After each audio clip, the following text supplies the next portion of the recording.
ಬೆಣ್ಣೆನಗರಿ ದಾವಣಗೆರೆಯಲ್ಲಿ ದಲ್ಲಾಳಿಗಳ ಆಡಿದ್ದೇ ಆಟ ಅನ್ನೋ ರೀತಿಯಲ್ಲಾಗಿದೆ. ಒಂದು ಕಡೆ ಅತಿವೃಷ್ಟಿಯ ನಡುವೆ ಭತ್ತದ ಬೆಳೆ ಬಹಳ ಬಂಪರ್ ಆಗಿ ಬಂದಿತ್ತು.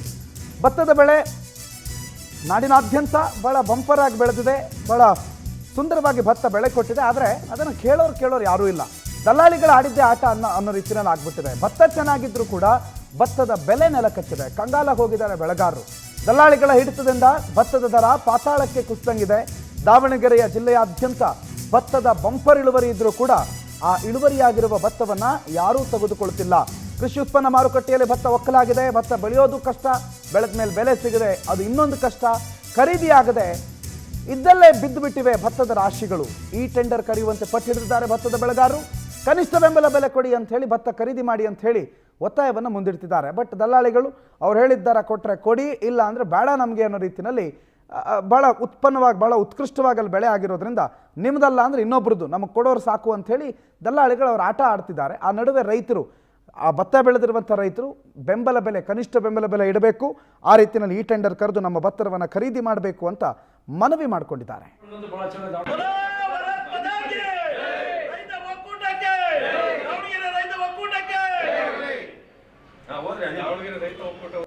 ನಮ್ಮ ರೈತರೇ ಈಗ ತಮ್ಮದೇ ಹೇಳಿದ್ದಾರೆ, ಅದೇ ರೀತಿಯಲ್ಲಿ ಭತ್ತನೂ ಕೇಳ್ಕೊಂಡಿದ್ದಾರೆ.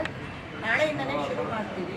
ಒಂದು ಎರಡನೇದು ನಿಮ್ಮದು APMC ತೂಕದ ತಕ್ಷಣ ಲೆಕ್ಕ ಮಾಡ್ಕೊಡಿ ಅಂತ, ಅದಕ್ಕೂ ನಾವು ಕ್ರಮ ತಗೊಳ್ತೀವಿ. ಮಾಹಿತಿ ಕೊಡ್ತಾರೆ ನಮ್ಮ ಪ್ರತಿನಿಧಿ ಮಧು ನಾಗರಾಜ್ ಫೋನ್ ಸಂಪರ್ಕದಲ್ಲಿ ಜಾಯ್ನ್ ಆಗಿದ್ದಾರೆ. ಮಧು ನಾಗರಾಜ್, ಬೆಳೆ ಏನೋ ಚೆನ್ನಾಗಿದೆ, ಬೆಲೆ ಮಾತ್ರ ಸಿಕ್ಕಾಪಟ್ಟೆ ಕಡಿಮೆ ಇದೆ ಅನ್ನೋದು ಆರೋಪ. ಏನು ರೈತರ ಆಗ್ರಹ, ರೈತರ ಒತ್ತಾಯ ಏನು ನಡೀತಾ ಇದೆ ದಾವಣಗೆರೆ APMCನಲ್ಲಿ?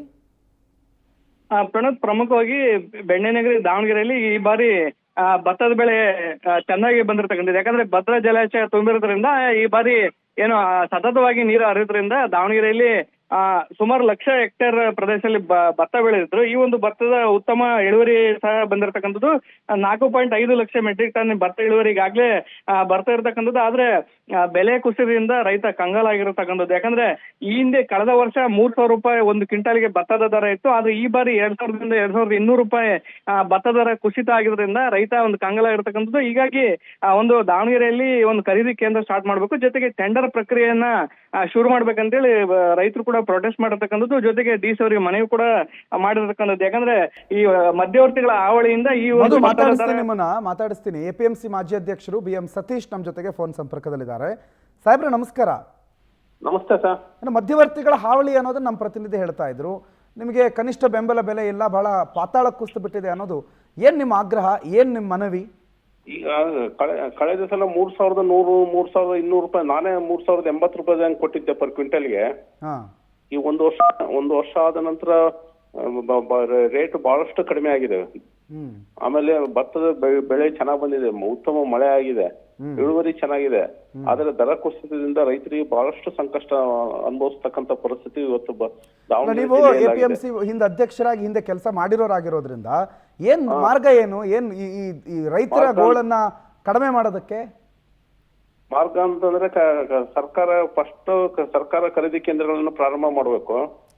ಅದು ಸರ್ಕಾರ ಕನಿಷ್ಠ ಬೆಂಬಲ ಬೆಲೆ ಯೋಜನೆಯಲ್ಲಿ 2,320 ರೂಪಾಯಿ ಒಂದು ಕ್ವಿಂಟಲ್ಗೆ ದರ ನಿಗದಿ ಆಗಿದೆ. ಅದಕ್ಕೆ ರಾಜ್ಯ ಸರ್ಕಾರ 600 ರೂಪಾಯಿನ ಪ್ರೋತ್ಸಾಹ ಧನ ಅಂತಂದು ಸೇರಿಸಿ 2,920ರಂತೆ ಖರೀದಿ ಮಾಡ್ರಿ ಅಂತಂದು ಈಗಾಗಲೇ ನಾವು ಜಿಲ್ಲಾಧಿಕಾರಿಗಳನ್ನ ಭೇಟಿ ಮಾಡಿ ಮನವಿ ಪತ್ರವನ್ನು ಸಲ್ಲಿಸಿದ್ದೇವೆ.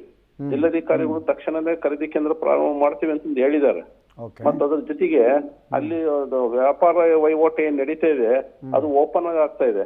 ಅವರು ಕೈ ಚೀಟಿ ಬರೆದು ಕೊಡ್ತಕ್ಕಂಥದ್ದು, ದರ ನಿಗದಿ ಮಾಡ್ತಕ್ಕಂಥದ್ದು ಆಗ್ತಾ ಇದೆ. ಅದನ್ನ ಈ ಟೆಂಡರ್ ಸಿಸ್ಟಮ್ನಾಗೆ ಖರೀದಿ ವಹಿವಾಟು ನಡಿಬೇಕು ಅಂತಂದು ನಾವು ನಿನ್ನೆ APMC ಕಾರ್ಯದರ್ಶಿಯನ್ನು ಭೇಟಿ ಮಾಡಿ ಹೇಳಿದೇವಿ. ಅವರು ಇವತ್ತಿನಿಂದಲೇ ಈ ಟೆಂಡರ್ ಸಿಸ್ಟಮ್ ಜಾರಿ ಮಾಡ್ತೇವೆ ಅಂತಂದು ಹೇಳಿದ್ದಾರೆ. ಈ ಟೆಂಡರ್ ಸಿಸ್ಟಮ್ ಮಾಡಿದ್ರೆ ಒಂದ್ ಸ್ವಲ್ಪ ರೇಟ್ ರೈಸ್ ಆಗುತ್ತೆ ಅಂತಂದು ನಮ್ಮ ನಂಬಿಕೆ. ಮಧ್ಯವರ್ತಿಗಳಿಗೆ ಹೋಗೋ ದುಡ್ಡು ಉಳಿಯುತ್ತೆ ಅಂತೀರಿ?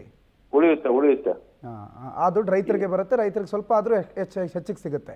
ಈಗ ಒಂದು ವಾರ ಆಯ್ತು ಮೆಕ್ಕೆಜೋಳಕ್ಕೆ ಈ ಟೆಂಡರ್ ಸಿಸ್ಟಮ್ ಮಾಡಿ, ಅದು ಮಾಡಿದ್ಮೇಲೆ ಒಂದು 200ರಿಂದ 300 ರೂಪಾಯಿ ರೈಸ್ ಆಗಿದೆ, ರೇಟ್ ರೈಸ್ ಆಗಿದೆ. ಹಂಗಾಗಿ ನಮ್ಮ ಭತ್ತದ ದರದಲ್ಲೂ ಕೂಡ ಏರಿಕೆ ಆಗ್ಬೋದು ಅಂತ ನಮ್ಮ ನಿರೀಕ್ಷೆ ಇದೆ. Right, okay. ಆಗಲಿ, ರೈತರ ಗೋಳು, ರೈತರ ಬವಣೆಗಳು ಕಡಿಮೆ ಆಗಲಿ ಅಂತ ನೀವು ಸ್ವಲ್ಪ ಅದಕ್ಕೆ ಸಹಾಯ ಮಾಡ್ತೀರಿ ಅನ್ನೋ ಭರವಸೆ ಇದೆ. ಥ್ಯಾಂಕ್ ಯು ಪವರ್ ಟಿವಿ ಜೊತೆಗೆ ಮಾತನಾಡಿದ್ದಕ್ಕಾಗಿ ಸತೀಶ್ ಅವರೇ.